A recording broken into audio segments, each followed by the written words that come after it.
Welcome everybody to the May, I almost said June, but we're not at June yet, the May 2025 National Urban League Health Equity Webinar. Let's see, I'm recording. I'm gonna make sure the participants get in. I'm gonna wait till it stops a little bit, and then I think we're gonna get started.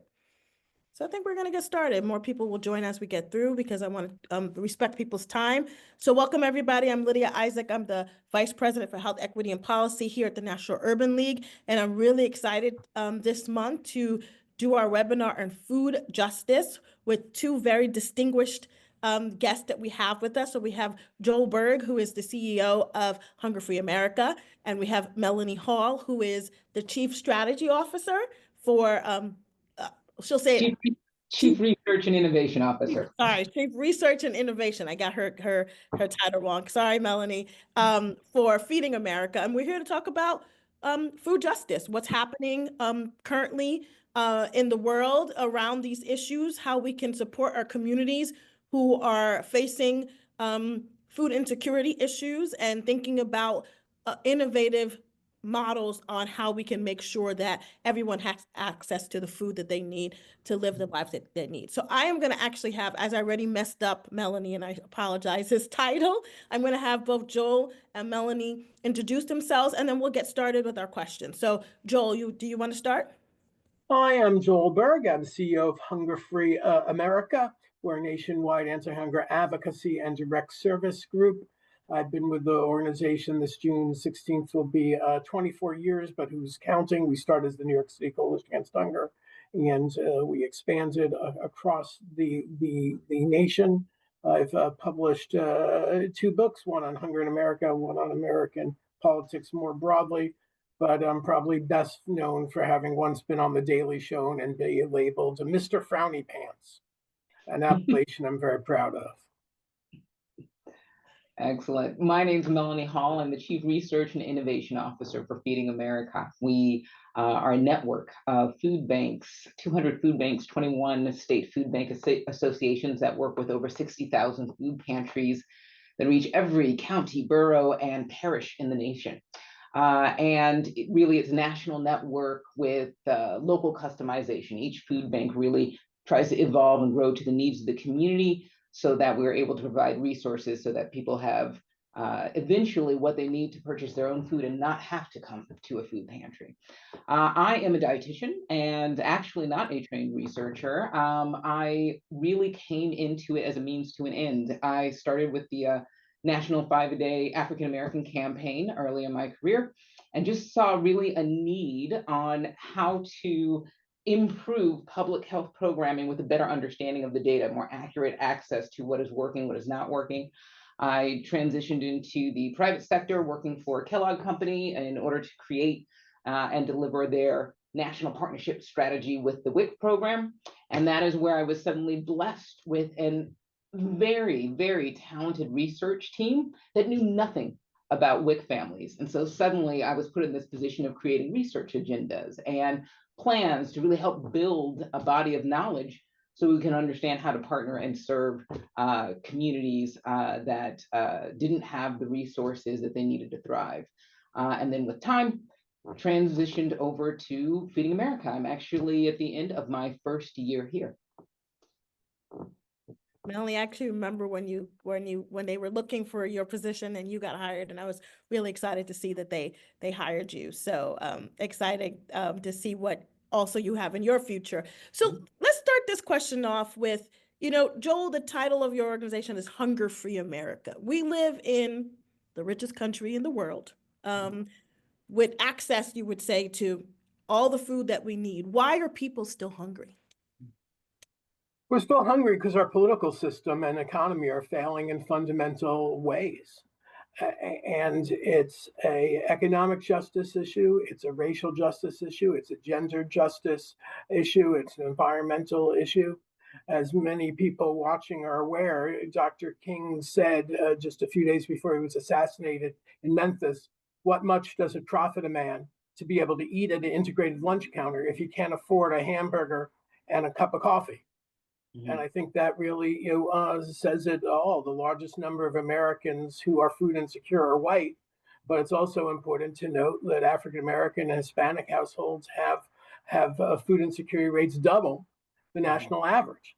This is also a gender issue, and that's way overlooked. Households headed by single women have food insecurity rates triple the national average. Now, I'm obviously aware that National Urban League is mostly, although not exclusively, in cities based on its name. But some of the most impoverished, some of the most food insecure parts of America are rural areas. Not only rural areas of the Mississippi Delta and the traditional Black Belt, but the Texas-Mexico border regions, which are predominantly Hispanic Americans, Native American areas of the West, and predominantly white impoverished areas of Appalachia. So this is truly an urban, suburban, and a rural area, and it's because prices are higher than what people earn, and then the safety net just is inadequate. The average SNAP benefit now, and we can discuss this, I'll keep bringing it up, but $300 billion of SNAP cuts are on the chopping block now. But even before those cuts, the average SNAP benefit now is $2 per meal, per person per meal. That may prevent you from starving, but probably won't allow you to afford a truly healthy, balanced meal. And we like to say that this is a nonpartisan or non-political issue. Well, I reject that. It's the only reason we have this is because the failure of our political system. And while Hunger Free America, and I know certainly Feeding America are nonpartisan, groups, at least for Hunger Free America, we don't have to ignore the reality that when there was a vote on $300 billion in cuts for SNAP, every Democrat voted against it and every Republican voted for it, with the exception of a handful who said the cuts weren't mean enough to low-income people. Thank you, Joel, for that. Melanie, how do you want to kind of enter this chat? Hold on it. I think a big takeaway is it's more than the food, right? The cause is more than the food. The solution is going to be more than the food. And I think even the impact, the issue of food insecurity, what it means to people, what it takes away from them is more than the food. My favorite quote, as a matter of fact, you probably saw it in my email, Fannie Lou Hamer, and I think she nailed it. Food allows the sick person a chance for healing, the silent ones a chance to speak, the unlearned ones a chance to learn, and the dying ones a chance to live. If you don't have the food, exacerbating the situation is automatic, right? You're not in a position to be able to take advantage of a lot of the programs that are out there when it comes to education or economic development or advocacy or things like that, if you are worrying about whether or not you're going to eat. And so, I think that is one of the things I always hold with me, and we speak about as an organization. It's more than the food. And so how do we create those partnerships, those collaborations to, yes, we'll meet immediate needs as far as making sure people have access to healthy food, but then what can we do through partnerships and work and advocacy in order to address the more than food challenges that are creating this in this nation? So going on that vein, because both of you, what I love that both of you brought together is that it's beyond the food. It's not just about growing the food, having the supermarkets, having people be able to get food. It's this our larger, and the National Urban League is also a nonpartisan organization. So we're all nonpartisan organizations. But I think Joel is right that we can see the reality of what is going on. So what are those things, right? So, we're talking about partnership, we're talking about advocacy, we're talking about politics. We did just see a bill pass in the House that's going to cut $300 million from SNAP and another billion, you're right, because together I'm thinking about $700 billion that are going to be cut from Medicaid, right? Which also had a somewhat of a food component where we're thinking about how do we help given this is a health equity webinar, how do we help people in health through nutritious eating? And I think your point, Joel, of that, the SNAP benefits are $2 a day, right? Essentially. And Melanie, as a nutritionist, how do we help us think about the solutions to healthy eating that are going to improve people's health beyond them just everybody needs food, but it's also about healthy food, right? It's not just giving people anything to eat, because that's also not good for their health. So what are the solutions we need to start, or what are these things beyond food that we need to start thinking about? I think our Joel, I want you to talk about the politics. Like our laws that we pass are a big part of it. How do we get past that? Like, how do we get past this? Let's just say the Senate passes this bill. We don't know what's going to happen. We're hoping they don't. But if they do, it comes into law. So then what happens? What happens to our communities? Well, I can respond first to say that, we're all inculcated into American Hollywood happy endings from Frank Capra on, that, people pass the hat and people of goodwill solve the problem. But that's not what happens in reality. What happens is poor people suffer more. Non-white people suffer more, women suffer more. Feeding America does, just amazing, tremendous work, making, scarce resources stretch so far. But I've calculated the current safety net before the cuts of SNAP, that used to be called food stamps, WIC for pregnant women and children under 5, school meals, what was the FEMA emergency food and shelter program, senior programs at HHS, they equal 17 times the dollar amount of food distributed by every food bank, soup kitchen, and food pantry in America. That's a very rough estimate. And that's even considering the 20% of the people eligible for SNAP don't get it. 50% of the people eligible for WIC don't get it. Half the kids who get school lunches don't get school breakfast. So even given the underutilization of these programs, they still dwarf everything else. The only thing more important is wages and costs for this. So I guess I'd say, I don't accept the premise, only in that I hope everyone on this call fights with every fiber of their being to prevent those cuts from happening. A number of senators have claimed they're against the bill. Another of people claim they're against the bill, but then always will flip for it. But you only need 4. Senator Schumer's announced, again, I'm not being partisan, just factual. Senator Schumer's announced every Democrat's going to vote against the bill, and you need 4 Republicans to vote against it. If it does pass, we will have the greatest levels of hunger and food insecurity since the Great Depression. It will absolutely wreck the food economy. There are millions of American jobs tied to growing, picking, processing, warehousing, shipping, wholesaling, and retailing food. Those jobs will be devastated. The food banks and the 60,000 food pantries and soup kitchens they provide are already overwhelmed. They will be a zillion times more overwhelmed. So it will really be catastrophic cause. And by the way, people will get sicker, especially if they also lose $700 billion in Medicaid. And for those of you who don't quite grasp what $1 billion is, think of it this way. It's 1,000 millions. 1,000 millions, and 300 billion is 1,000 millions times 300. So just hope no one thinks that charities or even if Musk went from uncaring to caring in one day and provide some money, this is too much even for one person, to solve practically. This is really a catastrophe if that does pass. Yeah, and to dovetail off of that, yes, we cannot fill the gap. We currently aren't reaching everybody who is food insecure now. So that is 100% true. And it is something that we want to make sure isn't something people assume, oh, well, charity will pick it up. We don't have the capacity. Now, I like you started to transition, Joel, into talking about the health. What are the impacts to the health?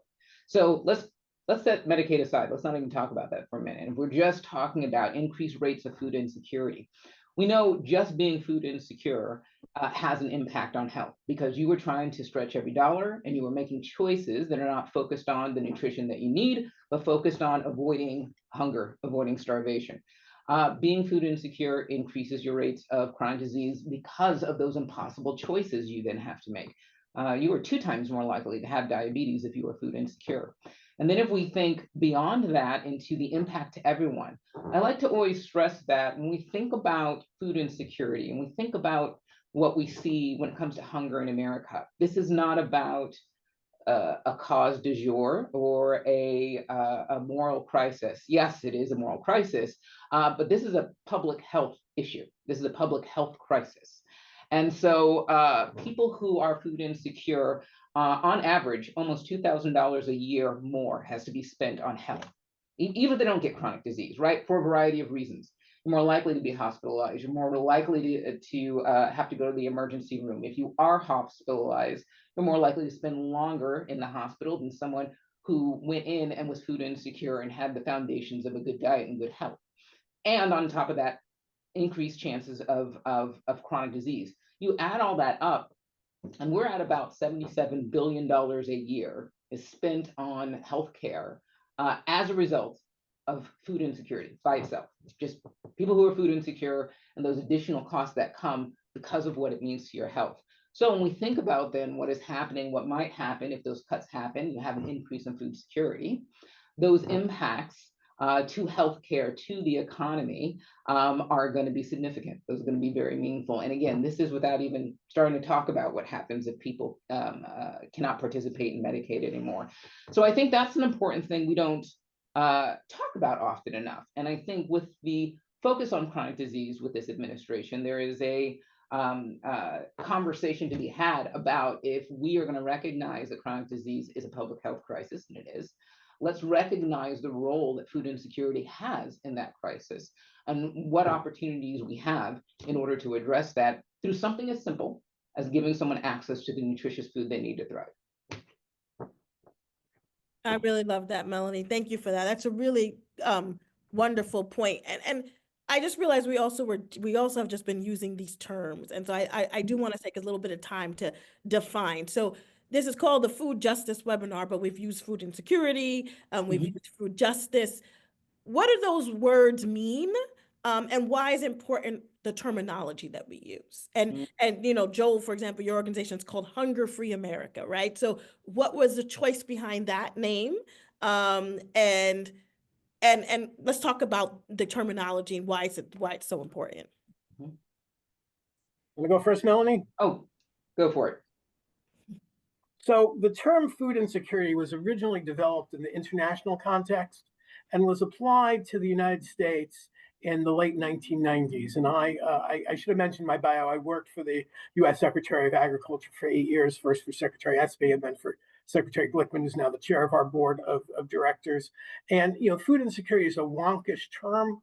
It means you really can't afford all the nutritious or adequate food you want often or sometimes during the year. It doesn't necessarily mean you're going to bed hungry every night. It's often misdescribed. And I could never even explain it to my late mother. It was such a wonkish term. She couldn't understand how it meant differently than food safety. But I think food insecurity is useful in that to help understand food deprivation in the American context. It's generally not people going a month or two without any food at all, like you might see in a refugee camp or certain of those impoverished nations. It's people choosing between food and medicine, people choosing between food and rent, parents going without food to make sure their kids get fed, people not getting the prescription medicine they need, people buying less healthy food, people rationing food. Now, until the George W. Bush administration, there were two categories of food insecurity overall, and then food insecurity with hunger. And that was the most severe subset of food insecurity overall. The Bush administration, much to my protest and other people's protest, stopped using the word hunger whatsoever, because they thought, oh, that misdescribed the situation. But you know what? My mother didn't understand food insecurity. She understood hunger. And so as long as we place it in the proper context of what hunger in the United States means, I think it's an important, albeit nuanced, concept that goes beyond the bumper stickers. I'd also say the term food justice, I just think means everyone should be able to afford the healthy food they want and need, but also the people who grow food, including farm workers, should be adequately compensated in safe conditions. And everyone related to the food chain, those who grow it, those who process it, those who ship it, those who wholesale it, those who retail it, all should be given living wages in safe and empowering workplaces. So that's a broad concept, but that's what food justice means to me. You know, when we talk about food insecurity and hunger, what a phrase we also often use, and to your point, Joel, because it is nuanced, is we will often talk about people facing hunger. And that's one of the ways we acknowledge that if you are food secure, I mean, you're facing hunger. You might be this close to it, depending on what it is you're doing to ration your food or navigate whatever situation you have. If you are, all the examples you gave were exactly the choices that people are having to make, trying to protect their kids, choosing on whether or not they're going to pay for heat that month, things of that nature. And so you'll often hear us use both terms, understanding that history behind it. You know, when we talk about food justice, again, similar to what Joel said, you know, it comes down to our core belief that everybody has the right to consistent access, which goes back to food insecurity is all about that lack of consistency. You're just not sure, given what those income shocks or you know, things that again either increase the income coming out of your house or decrease what's going into your house. You know, consistent and again a feeling of security that you have access to the foods that you prefer and need to thrive. And I think that is important. We often don't talk about, and again, the language can get misunderstood when we talk about preferred, but I think it is very important to understand what's relevant to different people based on what it is they're used to and what they'll eat. And as a dietitian, I can tell you one of the favorite things we like to say is it's not nutrition until you eat it. If it's not a food that is relevant to you, you know, you're just not getting that you're no matter how many vitamins, minerals, fiber, whatever it is in there, if it's not relevant to you, you may not be getting it. And so that is an important thing to consider. And with that comes a level of power sharing, right? There is this very antiquated, I hate even saying it, but this very antiquated beggars can't be choosers. So here it is, eat it. And again, if it's not relevant to you, that is not going to be your solution. And so, how do we, when we think about getting people access, making sure that that access, whether it's emergency food for the moment or thinking about those long-term strategies where they will have, again, in the long-term strategy, the ability to buy their own food that is relevant to them. Those are the things that we really focus on. At the end of the day, we always say we're centered on neighbors. We try to remind people these are your neighbors. When you look at the numbers of how many people are food insecure, again, a lot of antiquated assumptions on who looks hungry, and not realizing the amount of active servicemen in the middle or people of the military are navigating food insecurity. How many people with full-time jobs are navigating food insecurity? And so that's another phrase and term we tend to use, neighbors, to remind ourselves that when you look at the statistics of 47 million people in this country are food insecure, you walk by somebody today who's food insecure. What are we going to do to address that? And again, understanding that that is a public health issue that impacts all of us. Thank you for that. Yeah, I mean, that was a powerful statistic. Like you walked by somebody today who was food insecure. So Joe, I like that we started broadening out about the larger system, right? Because we started talking about possible cuts to SNAP and what that would do to the food system. What about the food system in the United States and the way it's, I would say, set up doesn't help to encourage, or discourage, I should say, hunger, besides, the laws and policies, but how, we have such a detachment from the food that's being grown that we eat, right? Except even if you live in, you just said it, even if you live in rural areas, people are living in rural areas that is growing the food and they still don't have access to the food. So can we talk about our food system? And then a little bit into, well, I'll start with that question and then I'll go into another one. Let's talk a little bit about the food system in the US. I'll start, but I will do it, and this is not to get us off of topic, but I like to think about where the food system is not, and how that is a part of the problem. And so again, thinking about nutrition and wellness and where you do not see the food system in our healthcare system, where you do not see centering that foundation of health access to nutritious food in that care plan. or if it is in that care plan, it may be limited to, I need you to do X, Y, and Z, and we have not had a conversation of whether or not you are actually in a place to get access to that food, right? I gave you the advice and you couldn't do anything with it. And so I think that is a very big question, one right now that we are focused on, and very excited about work that we're doing that, again, centers access to healthy food in community as part of the healthcare system. And so we've spent, right now you've heard of food as medicine, and it is very buzzy. But again, as a dietitian, I mean, that's just my field of study. So I always find it interesting when people act like food as medicine is new. Also, too, considering how food banks, the core of how food banks operate, is to adapt and evolve to the needs of the communities they serve. We have some food banks that have been doing food as medicine for over a decade because they saw the need. And so, admittedly, we have ramped it up over the last few years. And so now when you look at our network and we're thinking about the food system and what has to do with the health system, and I always like to challenge that, because the word system means it's connected. And I think we've all had those experiences with our health where no one seems to be talking to each other. So how do you create that connection between food system and health system? And so we are across our network, we have over 300 partnerships with healthcare providers in order to try and close that gap and make sure that more of those conversations happen. We find the people who can't take the doctors or the dietitians or the nurses or the PA's advice and connect them to our resources so that they do have a ongoing, consistent access to the nutritious food they need to either prevent or treat what is going on with their health.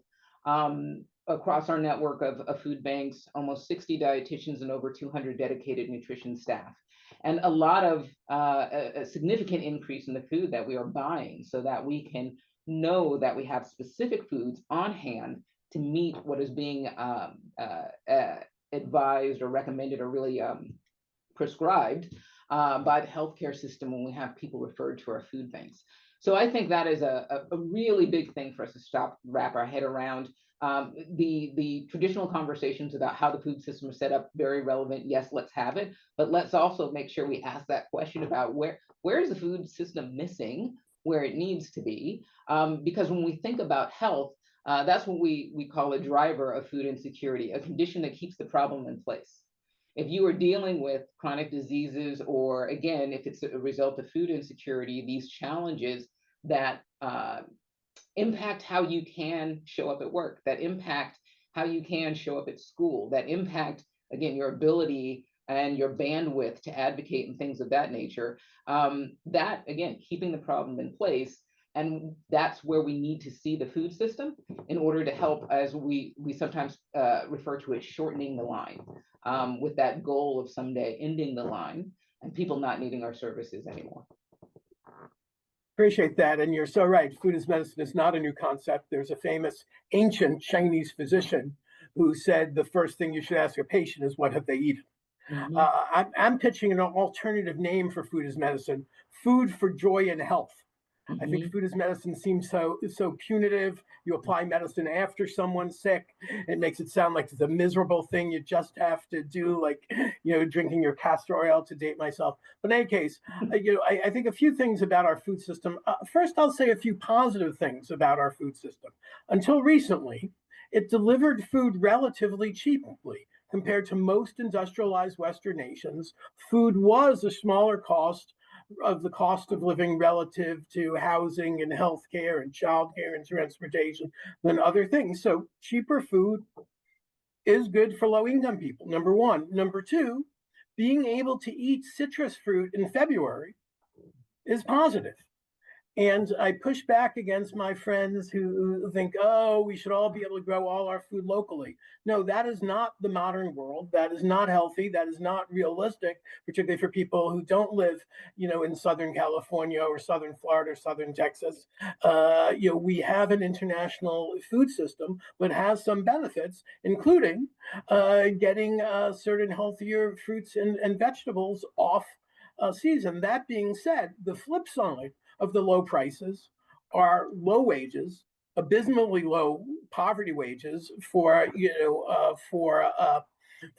farm workers, for often people in, farm production, catfish factories and on Mississippi, and noting, Fannie Lou Hamer noticed this decades ago, discussing her ties to racial justice to food justice as well, and trying to create a food, cooperative, in Mississippi to go around the white, power structure. So the flip side of the cheap prices is, workers being treated cheaply and shabbily and subhuman, and that's a real concern. And two, in general, less healthy food, more processed food is cheaper than healthier food, and that is a huge problem. So in the same second breath there, I say we can't grow our own way out of it. And I must say, when I give these talks, someone will raise their hands, someone who probably orders out, 90% of their own food. I live in a yuppie neighborhood in Brooklyn where you can get run over by people delivering food at night, but it's the other people who insist, well, low-income people, they should grow and cook their own food. Low-income people are working 2 or 3 jobs. They're traveling by public transportation. They often don't have a nanny. There's someone else's nanny, and they're raising their own kids. They often don't have a home health care tenant. They're taking care of someone else's parents and taking care of their own. So this idea, not only should they grow all their food, but they should cook every meal from scratch, when the people who lecturing them on that don't even close to come to cooking every meal from scratch is just not realistic. And there's a fair amount of class and gender bias beyond that prescription. That being said, Share Our Strength did find that 80% of low-income families do cook 4 or more meals at home a week. So they're already cooking a lot of food at home. And lastly, there's still a lot of food waste in America, and food waste is the single largest contributor to the solid waste stream. So here in my hometown, New York City, we're spending beaucoup tax dollars, wasting all this carbon to send our garbage 2 or 3 states away.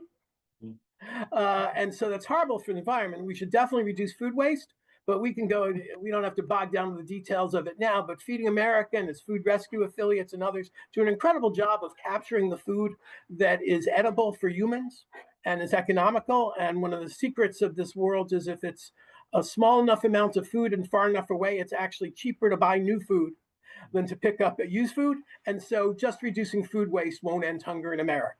So what won't work alone is education. What won't work alone is growing more food. What won't work alone is reducing food waste. What will work is doing what every other industrialized Western nation has done that doesn't have hunger. They have living wage jobs. They don't charge people for health care. They think that's barbaric, and they're right. They have heavily subsidized or free childcare, and God forbid, when that's not enough, they don't have a SNAP program and 4 other nutrition programs and 3 other housing programs and 2 other childcare programs. God forbid, they just trust poor people with cash. So we need higher wages, lower prices, and an adequate safety net, and then we wouldn't have hunger in America, and we'd have food justice. Mhm. Well, Easy peasy. we might have almost dropped the mic right there, Joel. Like you said, easy It's going peasy. to take a political movement to do it. Absolutely. Well, that's the next question I was gonna ask. How do we get there? How do we get there? Well, Yeah, and that is, go ahead.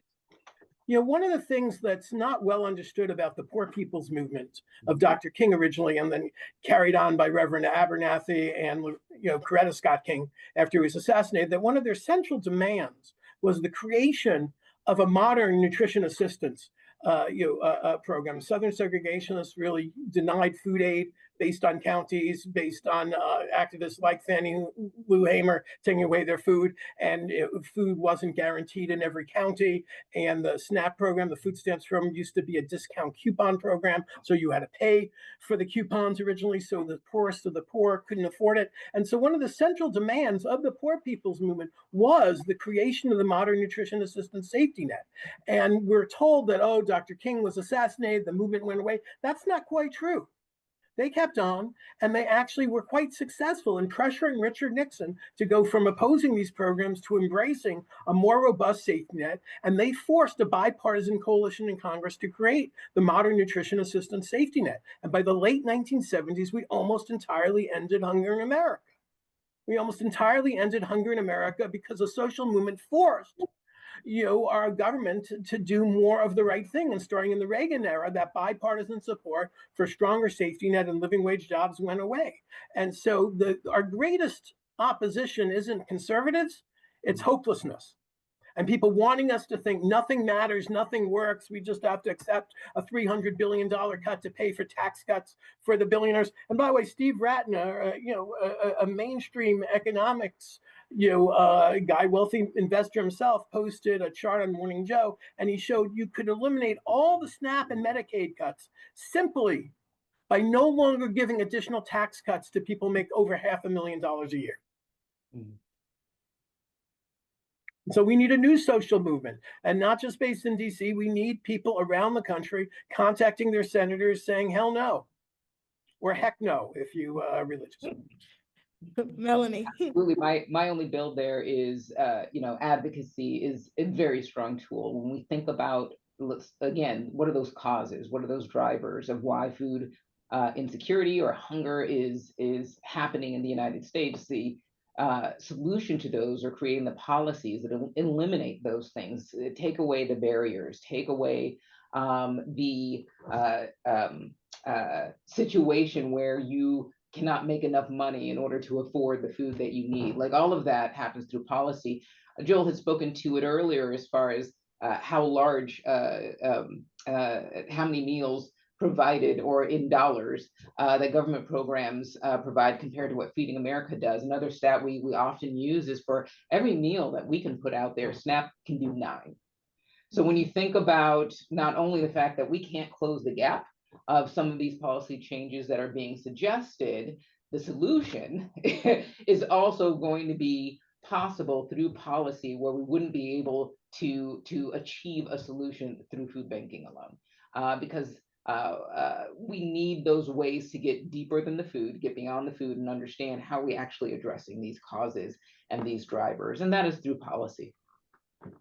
Can I just address one other issue that's probably on people's minds? A lot of people equate food deserts with food insecurity, and they're really not the same thing. Food deserts are a problem in America, particularly in rural America, where healthier food doesn't exist, where full food options, don't, exist. That being said, I think the focus on food deserts has maybe gone a little too much in one direction, implying that if we solve that problem, we'd solve this problem. In my experience, if you have money, no matter how physically far you're away from something, you have the money to drive it or have someone deliver it. And if you don't have money, you can live literally across the street from a very expensive, organic, grocery store, or, some very high priced items at a farmer's market, although that's not universal and not affordable. So food deserts are an issue, although I think we've got to move beyond just a focus on brick and mortar retail and focus more on affordable, home delivery options for low income people. You can now use SNAP to order food online, but only in some places can you have it delivered. You can't really use WIC to order online yet. That's coming. And SNAP and WIC ordering are going to be on separate platforms, which is sort of insane. But we really need to figure out a way to make food not only physically available, but affordable in neighborhoods, every neighborhood of America. Yeah, I'm glad you mentioned that. I mean, that's to your point earlier about the nuance of language. Often when you hear us talking about access, it is exactly that. The food can be available, it can be there, it could be across the street, but if you can't afford it, you don't have access. You cannot have it. And so understanding that it goes, and again, this is a great example of, it's more than the food. It's more than putting a grocery store in a quote unquote food desert, because again, you can't afford it. It doesn't matter whether or not the grocery store is there. No, that's fantastic. I appreciate that. I was actually going to get to the food desert question. So you already answered it for me, Joel, which is perfect. And I appreciate you talking about that, because that has been the term for a long time, and that doesn't solve the problem. Melanie, I actually have a really kind of concrete question for you is, how does Feeding America's system work? Right. Mm-hmm. So I think it's important to talk about, you were just talking about, every meal you serve, SNAP can serve 9. Why is that? Like, what is the method behind the madness of, one, the work that you all do, which is phenomenal in supporting communities across our nation, but talk about what it takes to do that work. Absolutely. I think a big clarification terminology here, food bank versus food pantry. a food bank, literally a bank. So that is not where people go to pick up food. A lot of people think, oh, go to the food bank. And again, they're basically conflating the two. What food banks do, our 200 food banks, are really creating a very robust, low cost infrastructure in order to get food to the 60,000 pantries and food programs that are all over the United States. In addition to that food, there's work we do as far as training, partnership building, things of that nature that really helps those pantries, again, go beyond food, create people or connect people to resources that'll help them be able to get on that path to being food secure and being able to buy their own food. So we are doing all of that, food and more, but a big piece of it is, again, that infrastructure of moving food around. We are in a place where if a grocery store has an entire truckload of carrots, we're in a place to help get that to food pantries across a broad area. There's no way a food pantry would even be able to pick up a pallet of food, right? Some of them can be quite small, resource limited.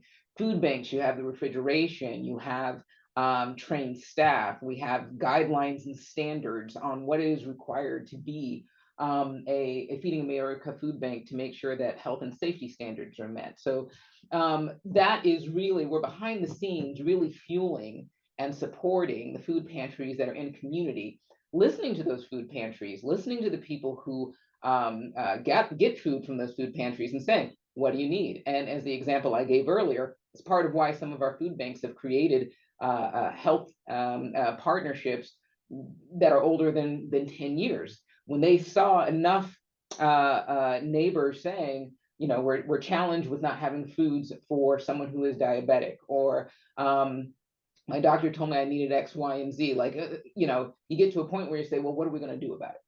And they started working with pantries to say, how do we partner with healthcare providers and start creating these programs where we are intentionally building up our inventory and buying food to get to the people who are having these challenges. And so now where that food comes from, it could be donations. Again, it could be large scale donations where it's easier for a food bank to get that food across the nation. It could be food from government programs. So government programs like the Emergency Food Assistance Program, also known as TFAP, you know, programs like that, where we're again able to take large quantities and make it easier to divide that amongst smaller food pantries that may not have trucks or, you know, things in order to move food around. So donations, government programs, as well as purchasing food. There's quite a bit of food, and year on year, more and more of our food we do end up purchasing. So those are the three sources of securing food. And in addition to donations, let me add one last one, again, avoiding food waste, so food rescue. So rescue, donate, buy, government program, between those four different ways of pulling food together, then listening to pantries and figuring out the best way to get that food out so that it doesn't go to waste, and figuring out what the additional programming and training and resources are needed to help people who need access to that food. Fantastic. Thank you. And I know both of you, but I'm going to ask Joel the question. Participated, I want to say, was it a year ago, 2 years ago, the White House conference or summit on child hunger? Was that what it was called? What was it called, Joel? The White House conference on hunger, nutrition, and health. Right. So what was it like to participate in that? What came out of that you thought, hopefully, that would be actionable for communities to work with? So I will say that, you know, before the conference, there was sort of consternation among some in the hunger community that nutrition and health were combined in the name, because they worried that was watering down the message of hunger in America. And, you know, we at Hunger Free America, we have an advisory board of people with lived experience, which is based in New York, and we're expanding to other parts of the country. And to me, you know, my bosses are obviously, we have a board of directors like every nonprofit, but I really consider the low-income people we represent to be my real bosses. So I went to them, what do you think? Should we and the White House be focusing on hunger, or should we be focusing on healthier foods? And they looked at me like it was the dumbest question they had ever heard in their life. Like, why wouldn't you focus on both? Of course, you should focus on both. Now, I was concerned that some of the earlier framing included exercise and made it sound like it was really the fault of the low income, people. And I won't say I'm like buddies with the former president, but I did speak to him about it for 18 seconds at an event and said, you really got to focus this on the economics, and he did. So I like the framing of the conference, but honestly, I don't know that the follow-up was there, and really the federal agency follow-up. And I don't think they pledged to end hunger within a decade, but then didn't match that with the wage increases and the housing affordability and expansion, the safety net that would really be needed to end hunger in a decade. So some people said, well, their promises were too expansive. No, I thought their promises were right on the money. We promised to end hunger in America. Again, they just don't have this problem in France or Germany. But the problem was the pledge. What the federal government wasn't doing was not consummate to the challenge. And there are a lot of small bore follow-up things. Corporations and some charities made relatively small commitments to this, but no one ever added those together and say, are they really going to increase hunger or not? And look, the bottom line is, there's 40% more people in food insecure households in America today, than the year before they had the conference. And so we can have all the metrics on the planet of pledges and commitments and speeches, but if hunger is going up, the conference and its outcome failed, and we as anti-hunger advocacy and service community failed, I must say, self-reflectively in forcing them to make that more meaningful. So that's a depressing answer, but it's an honest answer. If hunger's been dramatically increasing before the $300 billion in cuts, we've got to be honest about where we are, what's worked and what's not. Absolutely. I think that, looking through the pledges, you mentioned the pledges, there were 60 pledges, I believed, out of that conference, and I read through all of them. And I remember thinking that there were 20 that truly were set up in a way that some, I think, experienced people understanding the root causes and the drivers of hunger put together something that was, yes, something like this will address those root causes and the drivers, etc. To your point, Joel, there were a lot of actions, but the coordination and maybe again the know-how wasn't necessarily driving all of those actions, and so you didn't really get, I think, what we could have gotten out of that. And again, on top of that, those actions, those were primarily the cross-sector partnerships, which I will say a positive thing out of that. I think an increasing awareness and openness to understanding that we need to work across sectors, government, nonprofit, for-profit, in order to address this because of those things beyond the food that are involved. So that, I would say, positive. Again, not saying we've nailed it, but just the fact that there is more of an acceptance and assumption that these types of collaborative partnerships have to happen, that is progress. But again, there seemed to be a lot of very quick action and pledges, some of which didn't really get at what the causes and the drivers. Again, some of them were things that admittedly, some of those organizations were already doing. So they were kind of just talking about what they were doing as opposed to doing something new and spending that time creating a cross-sector collaboration to say, but how do we really get at this problem? Do we understand what it is we're doing?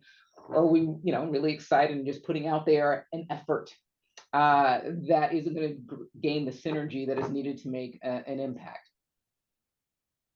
Okay, well, we are coming down to the last 10 minutes. But first, I'm going to go real quick to the question and answer. There's not there's a couple, but one of them is somewhat to me, but is to you all, is that one of our organization would like you all to share your regional contacts because they're trying to work together. So this is the great part of these kind of discussions, is how do we start to get those cross-sector collaborations happening? And so we'll get information out to those who are interested. If you are interested, send me an email about, and we'll get because I'm sure it's not Melanie, it's somebody in her network, but she'll get you to the right person. And the same with Joel as he's expanding on that. And then somebody else said, Dan Egan said, we always use the term hunger in our political and policy documents. Food insecurity makes sense when precision is required for academic content and the like. So I just wanted to make sure I put those questions. If you have any questions, please put them in the chat. I'm gonna take us back to a little bit to the beginning of this conversation. So current environment, we are sitting here today. I want to say the date for people who are going to watch this on YouTube or later on. It's Tuesday, May 27th, 2025. We are in an interesting period in this country. And for this issue, as Joel said when we started off this conversation, in that we have a House bill that has passed the House that potentially will cut $300 billion in SNAP benefits. And when we talk about the other benefits, it will cut. And it's on to the Senate to consider. We need 4 senators approximately. If all the Democrats do vote the way the House minority leader said, the Senate minority leader said, which is Schumer, that they're going to vote that way, to basically end this bill so that we don't cut 300, we're talking about the facts here of cutting $300 billion in SNAP benefits. That has a huge impact, as we've talked about throughout this webinar, on hunger in America. What do we do in this moment? What does the people on this call, we have affiliates in the Urban League movement who are, across the country. We have people who are going to listen to this. We have community members. What do they do in this moment when we're in this inflection point between waiting to see if the Senate is going to, yay or nay this bill? Then the question is, what do we continue to do no matter what the outcome is? So let's start with, what do we do now? How do we take action to try to prevent this from happening? Well, get everyone here should call or email their senator today. And the switchboard is 202-224-3121. If you don't have your direct number, they'll connect you immediately. 202-224-3121. If they're a Democrat, say, we hope you keep your pledge to prioritize the least of these. If you're Republican, stress how this will wreck the economy, how the faith-based armies of compassion are the ones to tell you that they can't possibly handle this load. If you know anyone in the food industry, anyone from farmers to processors to wholesalers to retailers, ask them to contact their senators. They frankly, the Senate may listen more to the business community than it will to advocates.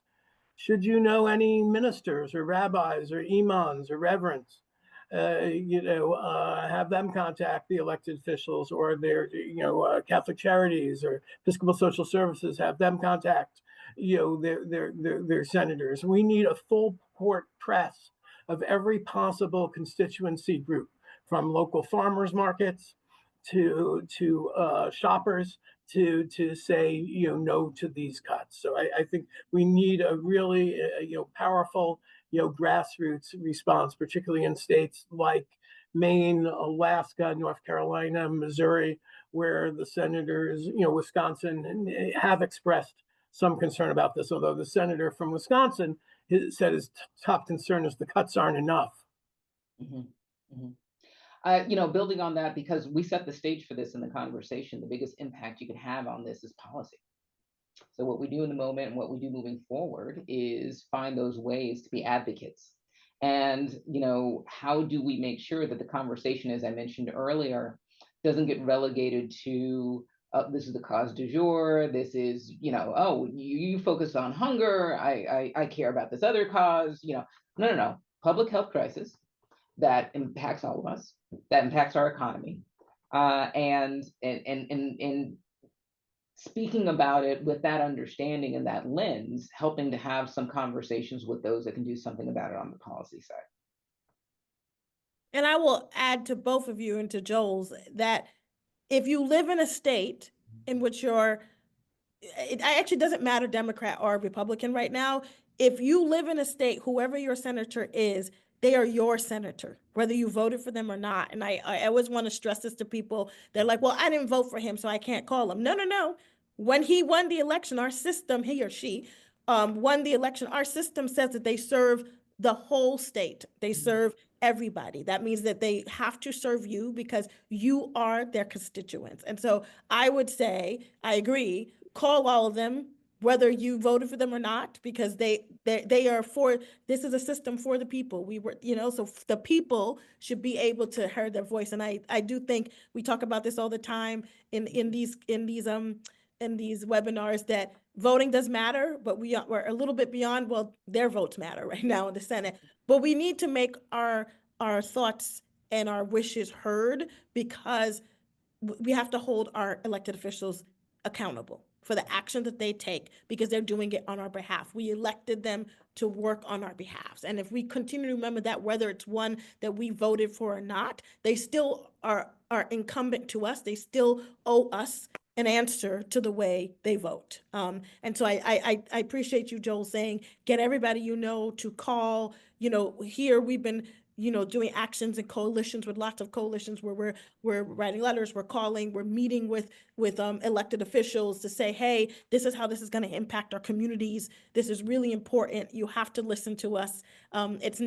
We're not being hyperbolic here. We understand what is at risk, right? And this is a huge policy change, as Melanie is saying, that will be disastrous to the communities that we serve. And it's important that you listen. And so I think Joe, you're right, that there's a moment beyond just voting. There's a moment of making your voice heard and inundating. What was happening, particularly around time, is that people were inundating search boards, and, we saw what was happening at town halls. They heard you.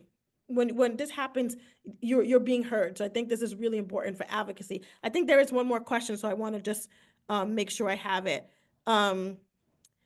Oh, so Felicia says, the idea of policy is quantitative data. What happens to anecdotal data with advocacy? I think this whole idea of storytelling is what I think Felicia is getting at right here. And the quantitative data works really well with the storytelling. So Joel's story about, or even Melanie's talking about the 9, every 9 meals every 1 meal you serve, SNAP can serve 9. Having somebody who is on SNAP tell the story of what they were able to do with the support, and whether it helped them in a tough period, or it's continuing to help them, always works very well. So to me, it's not one or the other, it's both. It's, here's the numbers, but here's the story behind the number. Go ahead, Joel. And go ahead. Go ahead, Melanie. What I would build on that, and I'm glad you brought that up, is just remembering, these are people too. And sometimes, if they haven't experienced it, if they don't know somebody who's going through it, the storytelling is how you can break down that barrier of, this is what it looks like. Here is this person, or here is me, whether it's you or you're speaking on someone else. And this is how much I was bringing in, and this is what was going out, and this is what was left. And and I have a full-time job, or I'm caregiving, whatever the story is. But sometimes just helping the person get out of the data and understand the realities of, oh, this is what it looks like. Oh, this is how this can happen. I didn't realize that. I think that is something very important that storytelling brings to bear as well. And let me add just one quick plug, because I don't we have a minute. The Albertsons Foundation supermarket chain has given money to the National Urban League for a partnership with Hunger Free America to help some of the affiliates, help some of your customers, clients, partners access SNAP, that used to be called food stamps benefits, and WIC and other food benefits. So we're going to be having lots of follow-up conversations about that. But if you're preliminary, any of the affiliates want to contact me, I put my address in there, jberg@hungerfreeamerica.org. We'd be glad to begin the conversations. Well, I think on that, we're going to come close to an end. Thank you both so much for all your wonderful insight and for all the knowledge that you will bring. Melanie, I will contact you so that we can try to see if we can get your network connected with some of our affiliates. I know some of our affiliates do food pantries, and I think one of them actually is a food bank. And then Joel will definitely, as Joel said, we do have a partnership with Hunger Free America through Albertsons that we're going to do some webinars on how to help people if they don't cut the 300 mil. Well, there'll still be some SNAP, how to help people connect to SNAP and WIC, and hoping that we don't, that those funds don't get cut so we can help more people. But it's important for us to advocate, do those calls right now. They're really important. Write the letters, send the emails. A lot of groups have quick forms out there where you can just fill in the form and it gets an email sent to your senator. So that is really important for them to hear, all of them to hear, not just the ones who we know are going to vote against it, but all of them to hear, as Joel said, that we need you to vote against it because it's important and this is something we care about. So thank you all for joining us today. Have a wonderful day. Thank you to our wonderful panelists Joel Berg and Melanie Hall. Have a great day, and this webinar is now over. Thank you. Bye-bye. You.